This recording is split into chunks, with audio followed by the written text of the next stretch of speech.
My dear brothers and sisters, it's another wonderful day again that the Lord has actually made. And today I was actually contemplating and thinking about what exactly happened the whole year. And I wanted actually to follow the prophet on what the prophet actually and the messages that he delivered to the saints in different parts of the world. And especially in different parts of the world as he visited. And I wanted also exactly to see how special it is in different countries when the prophet actually visits. I know it is always special, especially I've experienced it when he visits. When he visited us sometimes back. And it is always special when a leader of the church, an apostle or a prophet of the church actually visits the saints in a particular area. That moment is always very special. The spirit is always very high. And I wanted actually to take interest just to see what exactly really happened when the prophet Russell M. Nelson visited these different countries and meeting different saints in different parts of the world.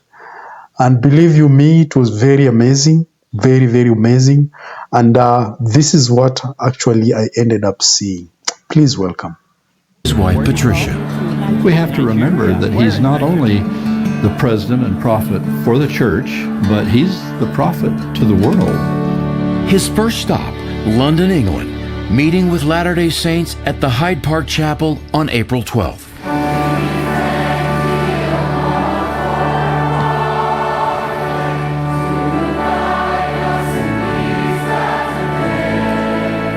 Jesus is our advocate with the Father, which means that he will speak for us when a good word is needed from an advocate. Well, I tell you, this is the most extraordinary experience.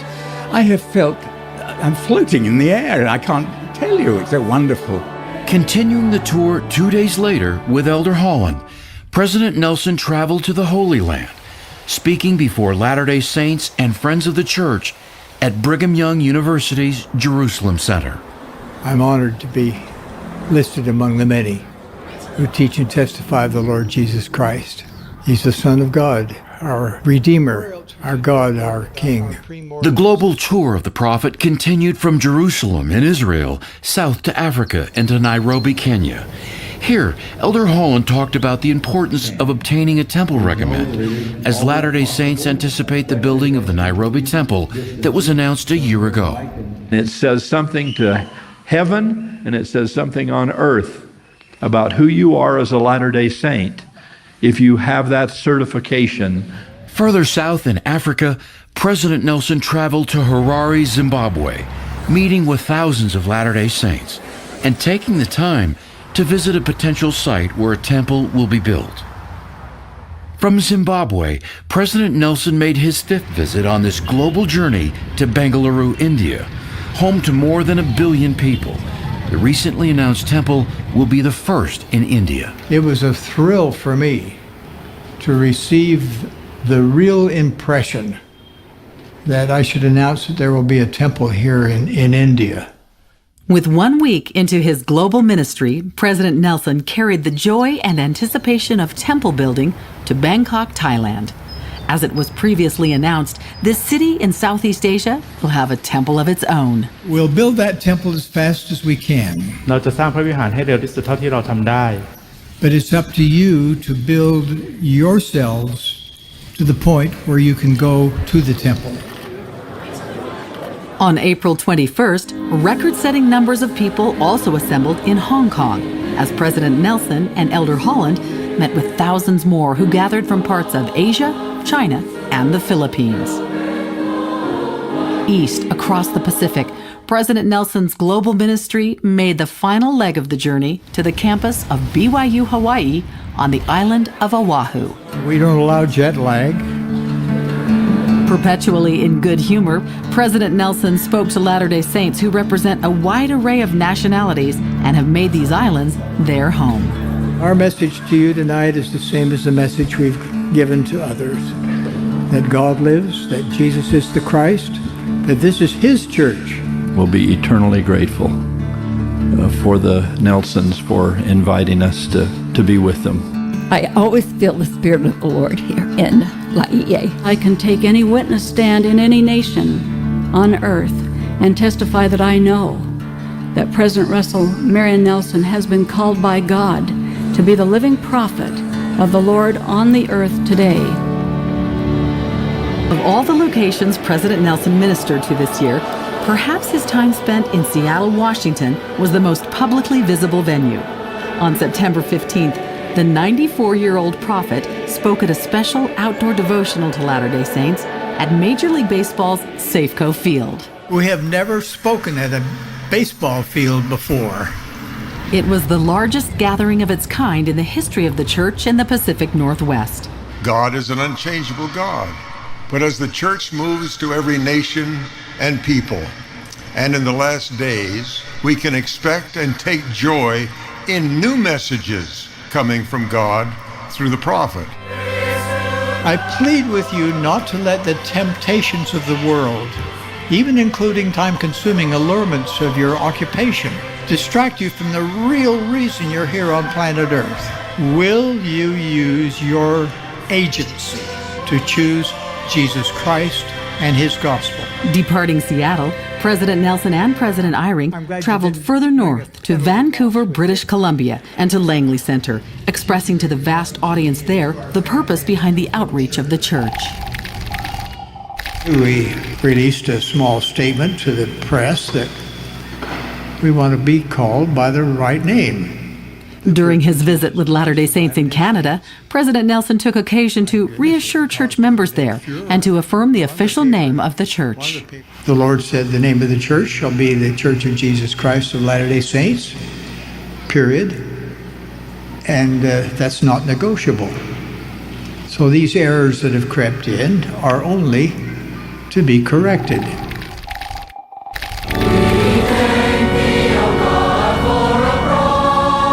For the second time in church history, a president of the Church of Jesus Christ of Latter-day Saints participated in a worldwide youth broadcast. It happened before 20,000 young women and young men and their leaders at the conference center in Salt Lake City. I invite you to prepare yourself by doing things that will change you and help you change the world. So my first invitation to you today is to disengage from a constant reliance on social media by holding a 7-day fast from social media.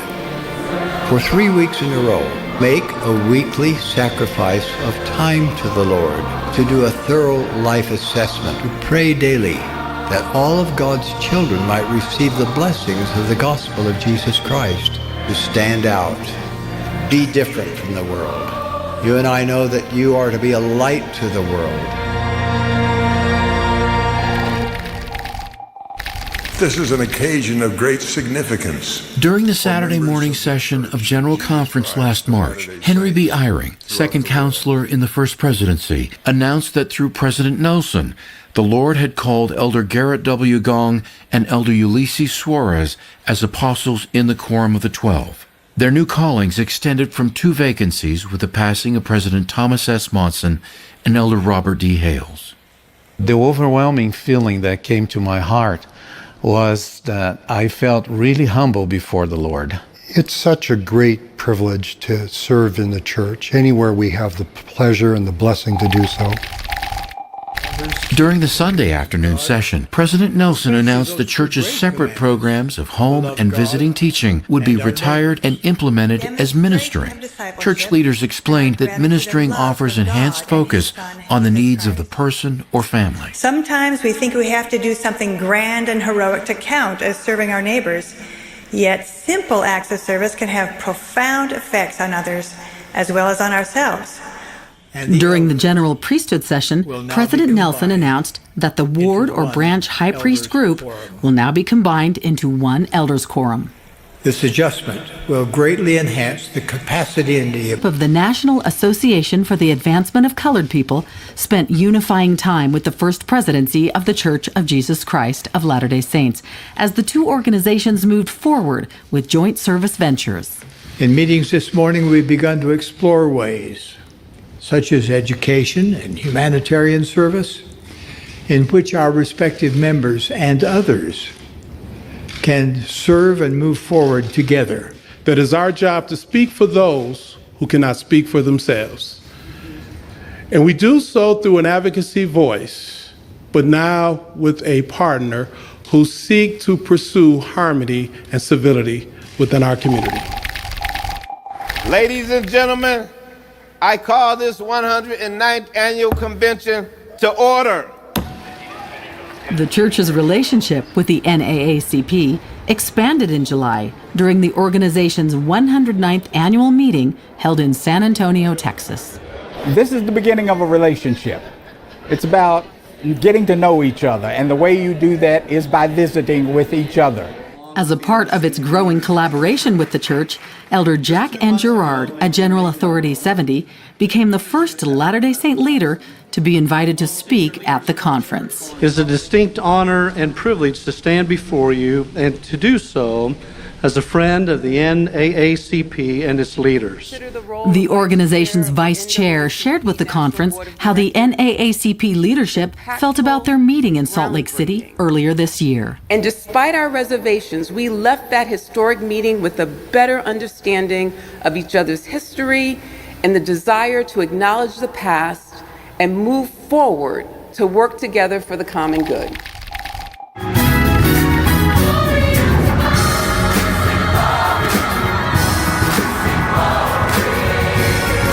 The conference center came to life in early June as members of the church around the world celebrated the 1978 revelation that extended the blessings of the priesthood and temple to all of God's children.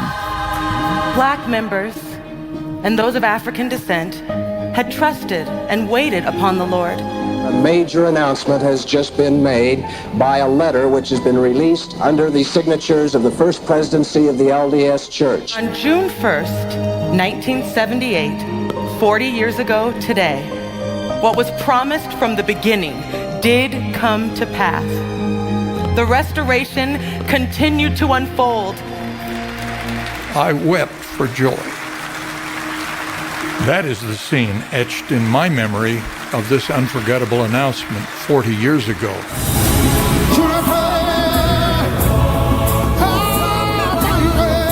As we look to the future, one of the most important effects of the revelation on the priesthood is its divine call to abandon attitudes of prejudice against any group of God's children.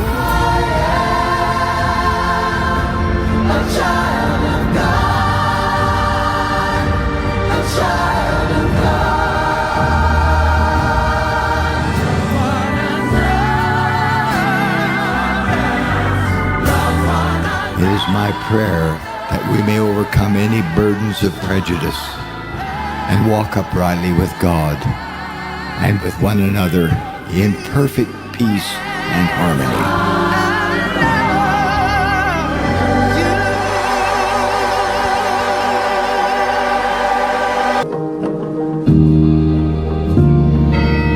On the banks of the Mississippi River is the beautiful temple of the Church of Jesus Christ of Latter-day Saints in Nauvoo, Illinois.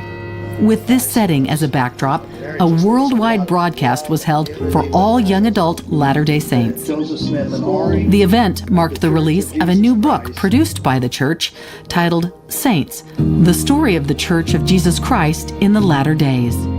It's only the third time in nearly 200 years since it was organized that the church has released a comprehensive history. The Joseph Smith Papers, the Gospel Doctrine. The evening featured Elder Quentin L. Cook, an apostle of the church, along with church historians and the global audience of young adults who asked questions about church history topics. Canada asked, did Joseph translate the gold plates, or was it strictly revelation? Joseph Smith tells us that he translated the Book of Mormon by the gift and power of God.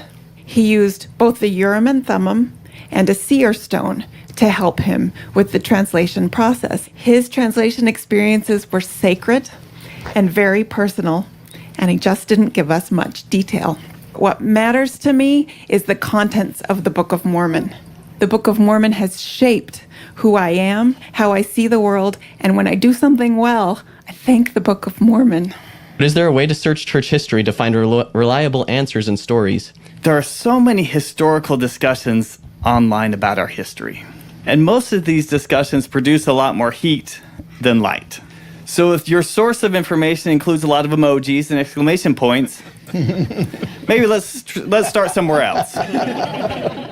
Those of us like Kate and myself who write history for the church, we feel a great responsibility to write history that is honest, that is accurate, that helps us understand the past. Be of good cheer, regardless of what you're being challenged with. Many of you have difficulties, and you need to know that we have a loving Father in heaven.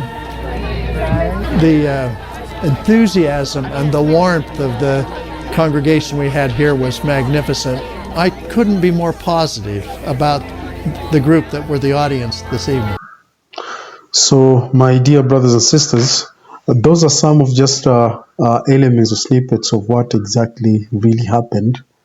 And you could see how the Spirit really flows when the prophet visits different nations and what exactly really it does happen. And I think these are some of the things that we need to understand, is that in these last days, God is actually gathering his own, and God is preparing Zion to actually, enlarge her boundaries and also to expound in her beauty.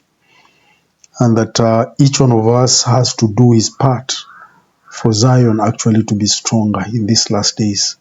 And as you can see, what the apostles and the prophets are actually doing every now and then to ensure that they visit with the saints, minister to the saints, and ensuring that they actually strengthen the saints on whatever the Lord really requires of them. And this is something that really resonated with me when I followed throughout the year what exactly the prophet was actually doing. And one thing is that I'm very much encouraged is that ministering is actually real. Is actually real. It's about feeling what other people are going through and extending that, arm of love, and to people who may be downtrodden, that you may be a source of their strength. And even those that could be facing different challenges, you could actually be there to show them that they are not alone. The Lord is over all, and they should always remember that they are children of our Heavenly Father. And this is something that really, really resonated with me, that we need to encourage each other. We need to hold each other's hands, and we need to move forward with faith. Otherwise, thank you very much. God bless you, and I'm looking forward to see you again next time. Thank you.